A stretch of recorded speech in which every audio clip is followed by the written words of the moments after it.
Hi, my name is Adam. Welcome to the channel. Thanks for joining us today. Before we jump into the content today, I just want to say thank you to all of you that have subscribed to the channel, watching our videos. We really do appreciate it. We get a lot of feedback from you guys. I think these videos are helping you guys. We get really positive phone calls, comments on these videos, everything like that. So we do appreciate it. If you're watching these videos and you haven't subscribed already, hit the subscribe button below. It takes 1 second. It costs you nothing. Join the channel. We put out 5 videos every single week, 2 long videos, 3 short videos every week. The concept is to help Canadians or people around the world with their financial planning, whether it's a tax, estate, just retirement or ongoing financial planning issue. We're trying to bring those to light, kind of simplify it, and really help all of you out, just make better decisions for retirement. So jumping into today's video, something that's come up a few times in the last few weeks, talking to clients is, Adam, we love Canada, we want to live in Canada, but what's the best province or territory to live in if we're going to retire? A lot of you're kind of nomads in retirement. You don't care if you live in BC or Ontario or Alberta or none of it. It makes no difference to you. You want to live where you're going to get the best bang for your buck, and I don't blame you. Now, obviously, weather and there's some other factors that come into it. But at the end of the day, if you're looking for the best province to retire in, there are some that are way better than others, and like 6 figures better. So we want to break down that in this video. And again, there's a financial piece to retirement, there's a emotional, psychological piece, and there's also a lifestyle piece, right? So, if you want to live somewhere where you can be on the water and fishing and travel, maybe, either the East or West Coast is best for that. If you like the prairies, if you like flatlands and, not a lot of mountains, well, maybe you want to live in Saskatchewan. I used to live in Regina. Let's just say I'm glad I'm back in BC. So sorry for all of you in Regina. So if you hop to an online calculator and plug in, my income is X, $75,000 a year, and map it out for every province, it'll give you different numbers. That works well, except that assumes it's employment income, okay? So what we do, we took our financial planning software and we built out a scenario, and then we compared apples to apples to each province, okay, and territory. So what we did is we took a couple. They are 65 years old and looking to retire. So they turn 65 on January 1st, retire on January 1st, looking to retire, and they're not sure which province or territory to move to pay the least amount of tax, get the most income, all of that.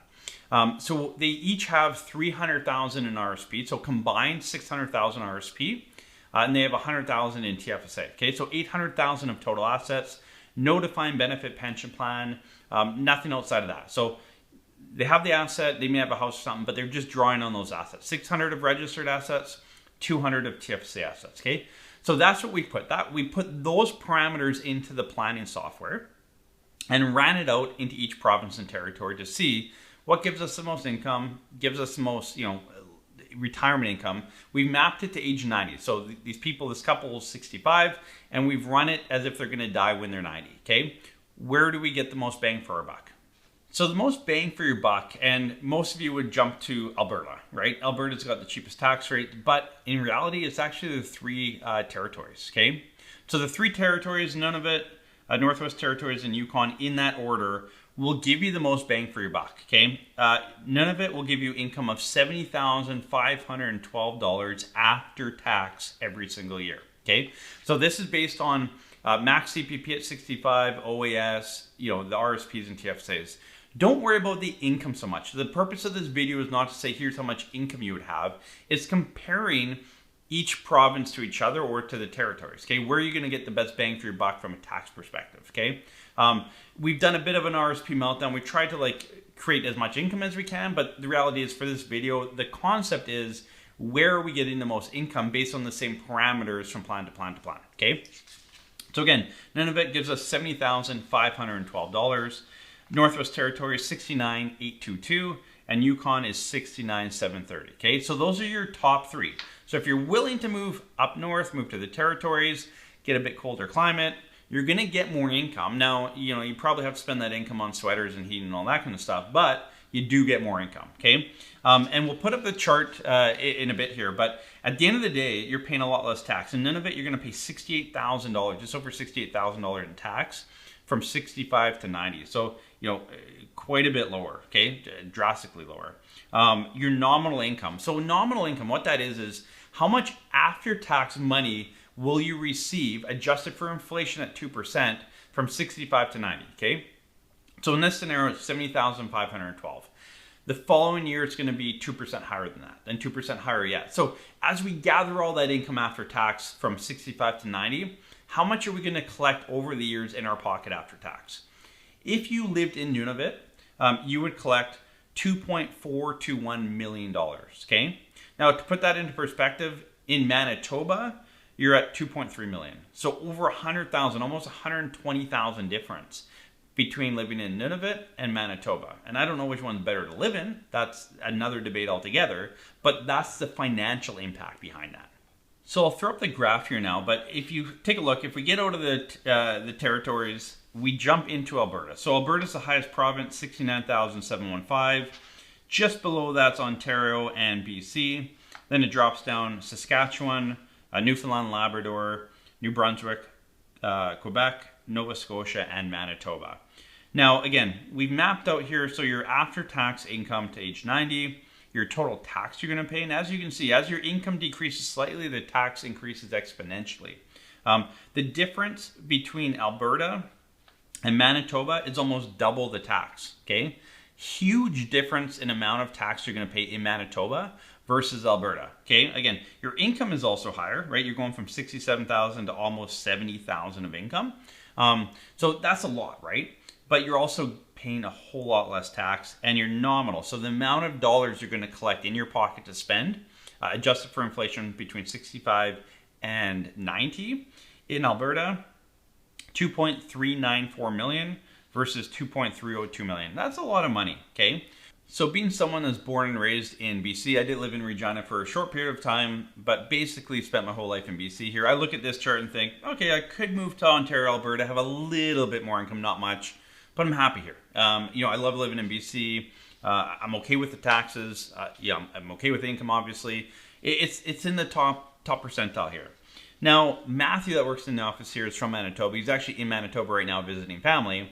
And I told him, you need to convince your parents when they retire to move to BC, because the difference in income. So if this was their parent scenario, which it's not, but if this was their parent scenario, the difference between BC and Manitoba is over $2,000 after tax every single year of additional income. And cumulative, so again, that nominal income from now until 90 years old, is about $80,000. You're going to collect $80,000 more dollars after tax by living in BC than Manitoba. Now, obviously, there's way more to this. There's, well, housing, first off. It's way cheaper to live in Manitoba than it is in BC. But there's also, if you grow up there, your family's there, maybe your friends there, your lifestyle, all that kind of stuff. So obviously, I'm not saying you should retire in Alberta, or maybe none of it if you're willing to go up north.